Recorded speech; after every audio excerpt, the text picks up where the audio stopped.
Welcome to our deep dive.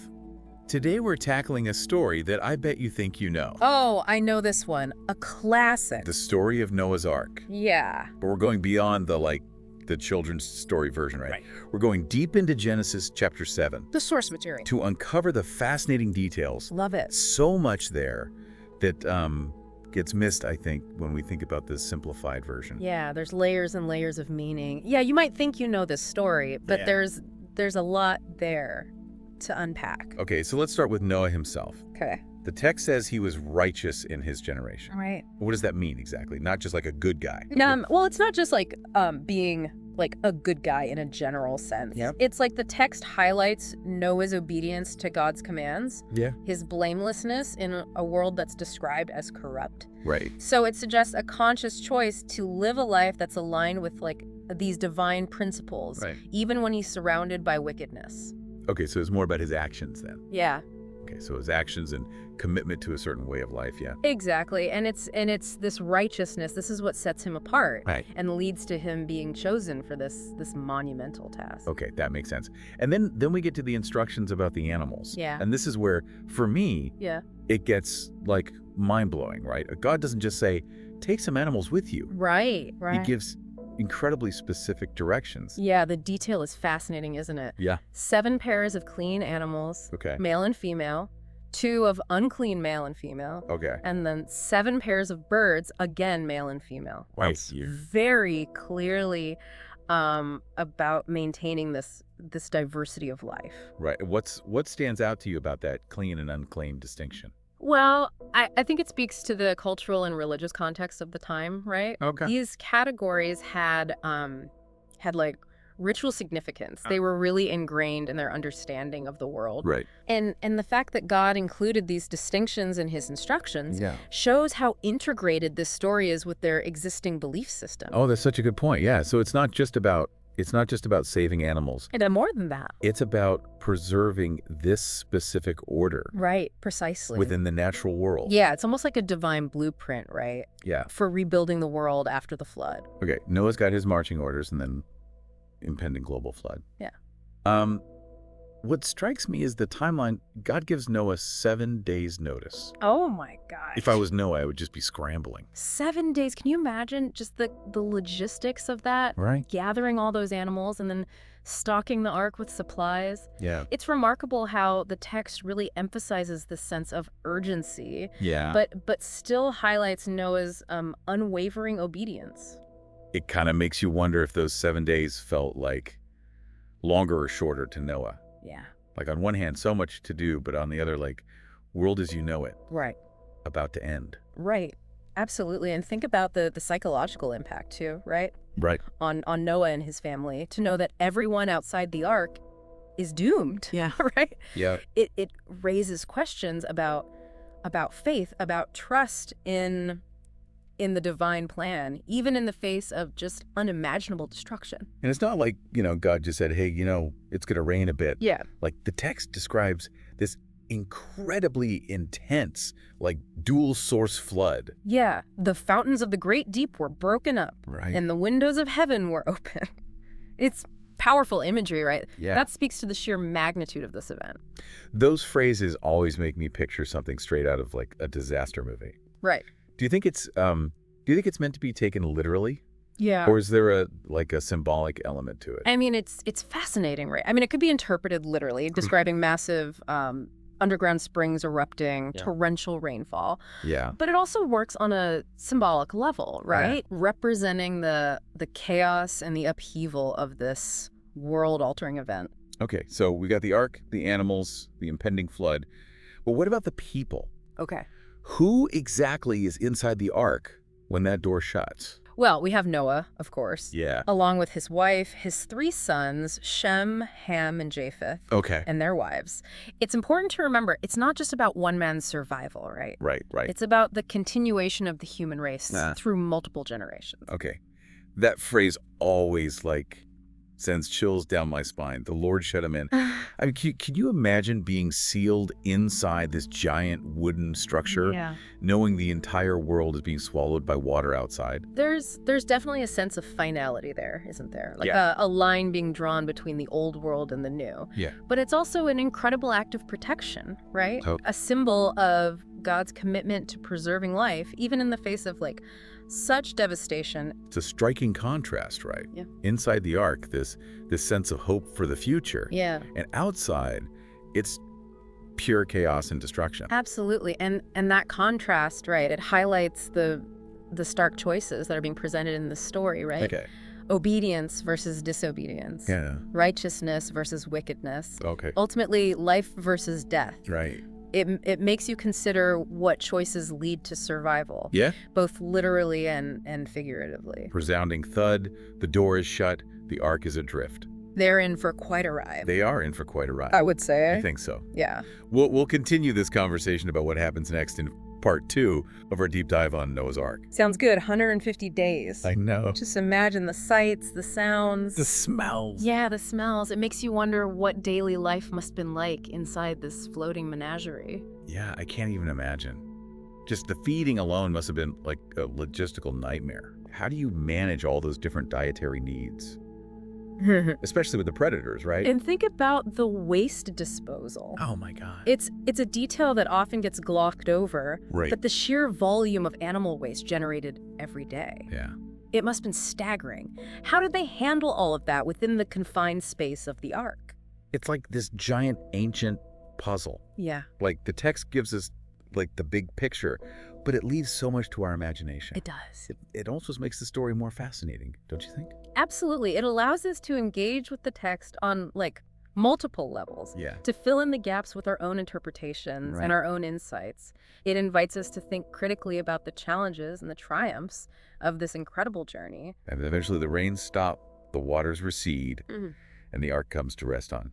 Wait for it. Okay. The mountains of Ararat. Ararat. A specific location grounded in real-world geography. Yeah. It's a detail that adds another layer of intrigue to the story. It's not just some mythical mountain range. Right. It's a place with its own history, its own symbolism.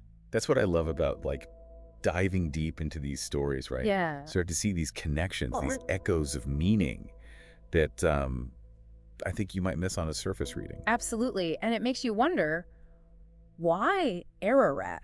Right. Why did the writers choose this specific location? Yeah. Was it simply a landmark they knew? Or is there a deeper significance Ooh, to the Ark landing there? that's a great question. Yeah.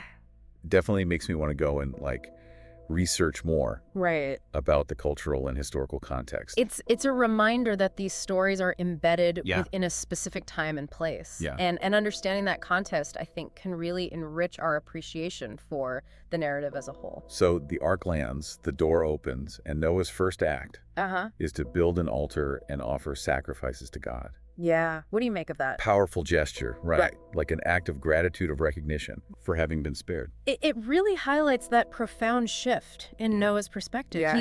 He's stepping out into this new world, a world reborn, Yeah. and he's acknowledging the divine hand that guided him through the storm. And it sets the stage for the covenant that God then establishes with Noah. Right. That promise to never again destroy the earth with a flood. Exactly. And the sign of that promise. A rainbow. The rainbow, one of the most, I think, beautiful and enduring symbols Yeah. of hope and renewal. It's hard to imagine a more fitting image, especially after 40 days and nights of just unrelenting rain.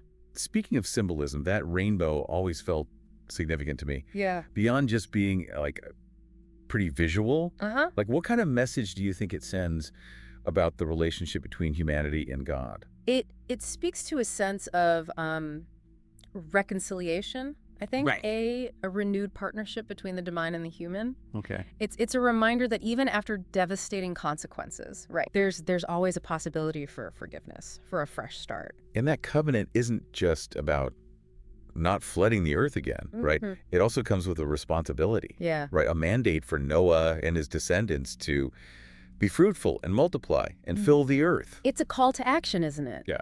It's not enough to simply survive. Yeah. They have a duty to rebuild, to repopulate, Okay. to carry forward the lessons learned from this catastrophic event. It's interesting to think about that responsibility, right? Yeah. Because, I mean, the flood is often interpreted as a consequence Right. of humanity's wickedness. Yeah. So, did they learn their lesson? Yeah. Were they able to build a better world? Right. It's a question that has echoed, Right. throughout history. Does humanity truly learn from its mistakes? Yeah. Can we break the cycle Yeah. of destruction and renewal? And it's a question that feels like especially relevant today. Yes. As we face our own set of global challenges, right? Really? Makes the story of Noah's Ark feel incredibly timely, Yeah. almost prophetic. Yeah. It reminds us that we are not separate from nature, Yeah. and that our actions have repercussions, Right. and that we have a responsibility Oh, to be stewards of this planet. it's a powerful message, and one that resonates across cultures It does. and throughout history. Mhm. And it makes you wonder, is the story of Noah's Ark Mhm. more than just a story? Could it be based on a real event, Mm. a catastrophic flood that reshaped the ancient world? I mean, the search for geological evidence of a global flood Right. has been going on for centuries. Yeah.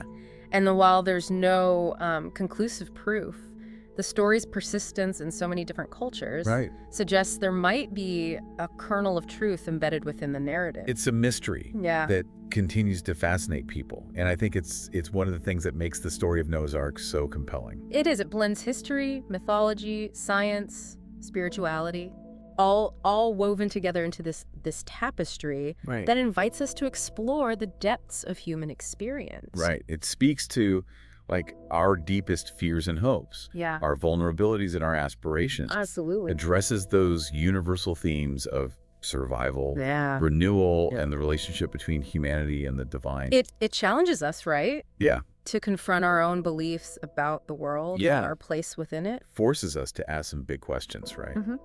What does it mean to start over? What are our responsibilities to each other, To the planet. to the planet? Mm. And perhaps most importantly, what does it mean to be human in a world that's shaped by both beauty and destruction?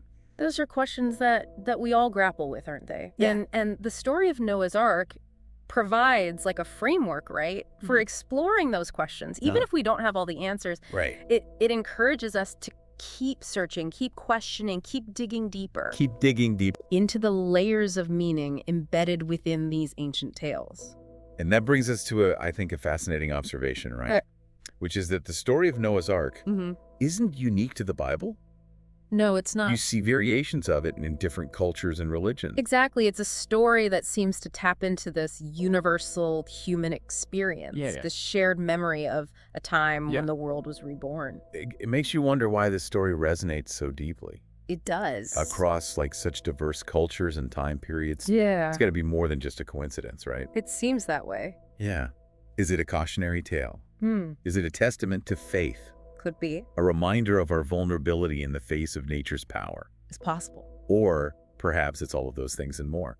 I think it's a story that speaks to our innate need for meaning, for purpose, for hope, Yeah. especially in the face of adversity, right? Yeah. It reassures us that even after the most devastating storms, there's always the possibility Okay. for a new beginning. And that even in our darkest moments, there's a glimmer of hope, a reminder that we're not alone Yeah. in our struggles. Beautifully said. It's amazing how a story that's like thousands of years old can still feel so relevant today. Well, it speaks to the timelessness of these themes, right? Yeah. Survival, renewal, faith, responsibility. I mean, these are concerns that resonate with every generation, Yeah. regardless of like the cultural or historical context. We've explored the literal and the symbolic, Yeah. the historical and the spiritual. Right. For you, what stands out as like the most significant takeaway from this deep dive? I think for me, it's the multifaceted nature of the story itself. Okay. It operates on so many levels. It offers such a rich tapestry of interpretations. Yeah. It's a story about one man's obedience to God, but it's also a reflection on human nature, Right. the consequences of our actions, Okay. and the possibility of redemption. It raises some big questions about our relationship with the natural world, too. Yeah. I mean, if you take the flood literally, Yeah. it's a stark reminder of the power of nature.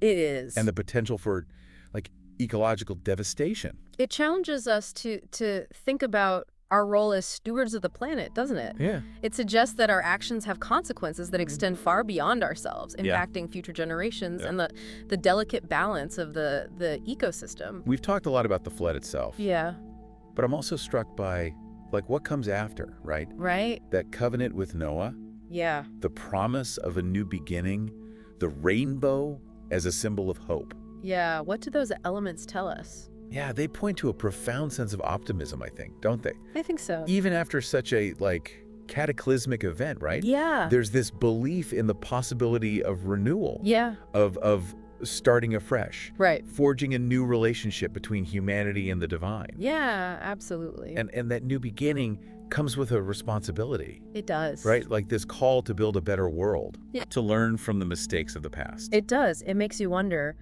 what lessons can we in the 21st century Right. draw from this ancient tale? It's the question, I think, that lingers. It really does. You know, how do we apply the wisdom of this story to our own lives, Yeah. to the challenges that we face as individuals and as a global community? Yeah. Perhaps it's a reminder to approach our own challenges with the same, like, unwavering faith Yeah. and resilience that Noah exhibited. It could be. Or maybe it's a call to be more mindful of our impact on the planet, Yeah. to make choices that promote, like, harmony and sustainability. Maybe. Or maybe it's simply a reminder that even in the darkest times, Yeah. there's always a flicker of hope, Right. a possibility for renewal, a chance to create a better future. That's a beautiful thought to end on. It is. And as we conclude our deep dive into the story of Noah's Ark, you know, we hope you'll continue to explore its many layers, Absolutely. to uncover your own personal insights, and to carry its timeless messages with you on your own journey through life. Because the story of Noah's Ark is more than just a story, right? Right. It's a reflection of the human experience, Yeah. a testament to the enduring power of hope, Yeah. and an invitation to engage with the profound mysteries of our existence. It's been a fascinating deep dive. It has. Thank you for joining us. Thank you.